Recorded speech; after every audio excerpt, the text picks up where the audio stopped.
तो दोस्तों, पिछले कुछ महीनों से भारत के डिफेंस सर्कल में निराशा छा रही थी, लड़ाकू विमान को लेकर, खासकर कि एमका लड़ाकू विमान को लेकर।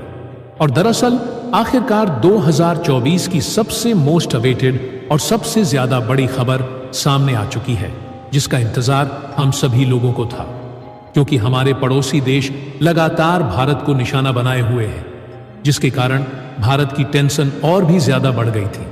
लेकिन अब वो सारी की सारी टेंशन एक झटके में खत्म हो गई है और भारत के चेहरे पर एक अलग सी खुशी छा गई है, क्योंकि एक तरफ हमारा पड़ोसी देश चीन अपने स्टेल्थ लड़ाकू विमान हमारे बॉर्डर पर तैनात कर रहा है, तो वहीं दूसरी तरफ वह पाकिस्तान के साथ डील कर चुका है स्टेल्थ लड़ाकू विमान को बेचने को लेकर, और वह पाकिस्तान को जल्द ही 100 से भी ज्यादा स्टेल्थ J-31 लड़ाकू विमानों सप्लाई करना शुरू करेगा। भारत चाहता है कि इन लड़ाकू विमानों का सही जगह और सही समय पर इस्तेमाल किया जाए, लेकिन इन सब की नौबत नहीं आएगी, क्योंकि चीन लगातार भारत को यह साबित करने में लगा हुआ है कि वो सबसे ताकतवर देश है, लेकिन उसे यह नहीं पता कि वो युद्ध में अपने बाप के सामने में खड़ा है, यानी भारत के सामने। दोस्तों, यह तो 100% तय है कि भारत इन लड़ाकू विमानों का इस्तेमाल सबसे पहले अपने पड़ोसियों के ऊपर करने वाला है, यानी कुछ वक्त से उनके हाथ ज्यादा ही खुलने लगे हैं। भारत को कुछ करना पड़ेगा। तो आज की इस वीडियो में हम 2 खबरों पर डिस्कस करने वाले हैं, तो इस बात पर जल्दी जल्दी से इस वीडियो को एक लाइक करके चैनल को सब्सक्राइब जरूर से कर लीजिए। यह आपके लिए एक छोटा सा काम है, लेकिन इससे हमारी बहुत बड़ी मदद होती है, तो बने रहिएगा इस वीडियो के लास्ट तक। तो चलो शुरू करते हैं। दरअसल दोस्तों, सवाल यह उठाया जा रहा है कि भारत इनसे कैसा मुकाबला करेगा। यह एक बड़ी चिंता का विषय था हमारे तमाम डिफेंस एनालिस्ट और तमाम रणनीतिकारों के बीच में, क्योंकि स्टेल्थ का मुकाबला करने के लिए हमारे पास एक स्टेल्थ लड़ाकू विमान तो छोड़िए, कोई एक ढंग का ड्रोन भी नहीं था जिससे कि हम चीन पाकिस्तान को चैलेंज कर पाएं। ऐसे में हमारे लिए एक बहुत बड़ा खतरा बनते जा रहा था। इसके ऊपर सबसे बड़ी टेंशन की बात तो यह थी कि एमका, जिससे हम उम्मीद लगाए बैठे हैं कि भारत खुद का स्टेल्थ लड़ाकू विमान बनाएगा एमका नाम का, और उससे हम चीन पाकिस्तान को टक्कर देंगे, उसको लेकर भी अच्छी खबरें नहीं आ रही थीं। कभी फंडिंग में ढीले की न्यूज थी, तो कभी इसकी टेक्नोलॉजी या इसके इंजन को लेकर बहुत बुरी खबरें सामने आ रही थीं। लेकिन आज इन सब पर विराम लग चुका है, क्योंकि एक बहुत ज्यादा बम्पर खबर निकलकर सामने आई है एमका को लेकर, जिसे सुनकर आप खुश खुश हो जाएंगे। खबर और क्या है, आप अपने फोन की स्क्रीन पर देख सकते हैं। दरअसल रिपोर्ट निकलकर सामने आई है, जो अलग अलग डिफेंस सोर्सेस बता रहे हैं कि भारत एमका का रोल आउट शुरू करने जा रहा है, और 2026 की शुरुआत में, यानी कि सिर्फ 1.5 साल के बाद ही आपको एक असली एम का लड़ाकू विमान दिखना शुरू हो जाएगा।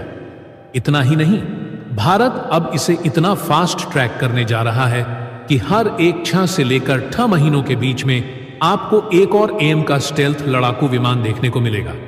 इसे कुछ ऐसे समझिए कि अगर जनवरी 2026 में, यानी कि अब से ठीक 1.5 साल के बाद भारत पहला एम का रोल आउट करता है, तो 2026 के ही सितंबर महीने के आसपास आपको दूसरा एम का दिखने को मिल जाएगा।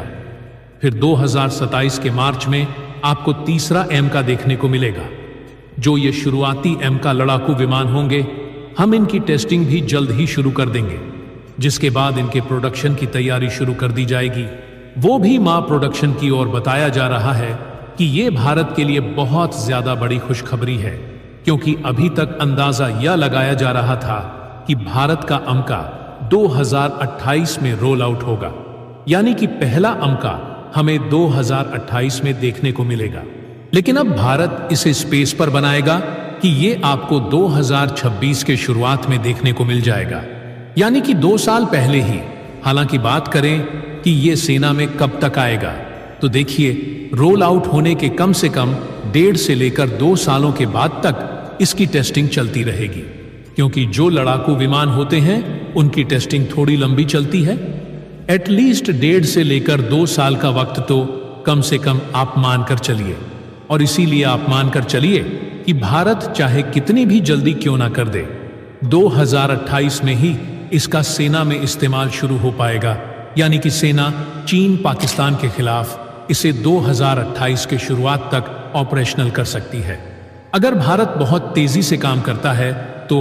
और हाँ, सबसे इसमें अहम होगा प्री प्रोडक्शन और इसकी जो मास प्रोडक्शन की फैक्ट्री होगी उसकी तैयारी, क्योंकि अगर हम अभी से तैयारी शुरू करते हैं इसके मास प्रोडक्शन की और इसके जो प्री प्रोडक्शन के काम हैं आने वाले 3 सालों में निपटा लेते हैं, तभी ये आपको 2028 में यानी कि अब से 32 सालों के बाद सेना में शामिल आप इसे कर पाओगे। लेकिन अगर हम इसमें डिले करते हैं, मान लीजिए हम इसे मास प्रोडक्शन करने की जो तैयारी है वो इसकी टेस्टिंग के बाद शुरू करते हैं, तो फिर 1.5 से लेकर 2 साल का वक्त और लगेगा। लेकिन बताया जा रहा है कि भारत ऐसा नहीं करने वाला। इसकी जो मास प्रोडक्शन की तैयारी है उसको लेकर प्लान ऑलरेडी बनाया जा चुका है। यह भी हमारे लिए बहुत अच्छी खबर है। हालांकि आने वाले कुछ समय में इसको लेकर और भी ज्यादा बढ़िया खबर सामने आने वाली है, इसीलिए चैनल को सब्सक्राइब कर लें। तो आइए बढ़ते हैं हमारी सेकंड खबर की ओर। दोस्तों, यह खबर जितनी ज्यादा भारत के लिए अच्छी है उतनी ज्यादा बुरी पाकिस्तान के लिए है। यदि आपको याद हो तो कुछ दिनों पहले ही भारत और अमेरिका के बीच में MQ-9 प्रेडेटर, ड्रसन राव, संगीत, जितने भी आतंकी ठिकाने हैं उनको पूरी तरीके से बर्बाद कर सकता है। इसीलिए जैसे ही भारत और अमेरिका इस डील को फाइनलाइज करते हैं, पाकिस्तान की चिंताएं कई गुना ज्यादा बढ़ जाती हैं। प्रोजेक्ट डिटेल्स की बात की जाए तो वे दुनिया का सबसे खतरनाक ड्रोन कहा जाता है, जिसे हम MQ-9 भी प्रेडेटर ड्रोन के नाम से जानते हैं। भारत ऐसे करीब 31 ड्रोन अमेरिका से खरीद रहा है, जिनकी वैल्यू करीब 22,955 करोड़ से भी ज्यादा की है। ये सभी ड्रोन भारत की तीनों सेनाओं में इस्तेमाल किए जाएंगे।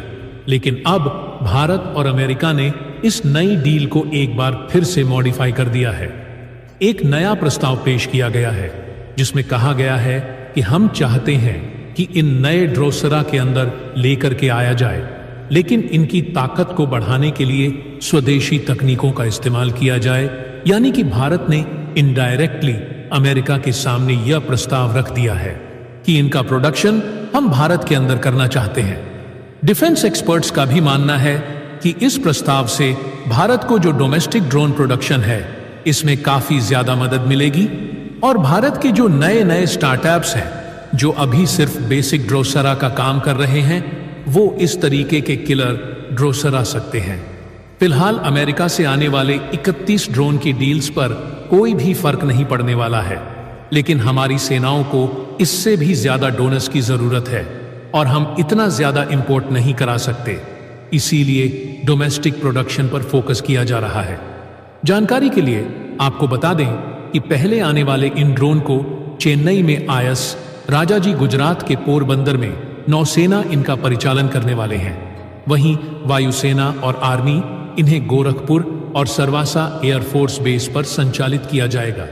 फिलहाल ही निकटे ड्रोसिस समुद्री इलाकों में निगरानी के लिए इस्तेमाल किया जाए और बाकी के चीन और पाकिस्तान बॉर्डर पर अगर इस हथियार के डिटेल्स की बात की जाए तो इसकी रेंज करीब 1900 किलोमीटर की है और इसका पेलोड करीब 1700 किग्रा के आसपास पास है। यानी कि यह ड्रोन अपने साथ 1700 किग्रा के वजन हथियार ले जा सकता है।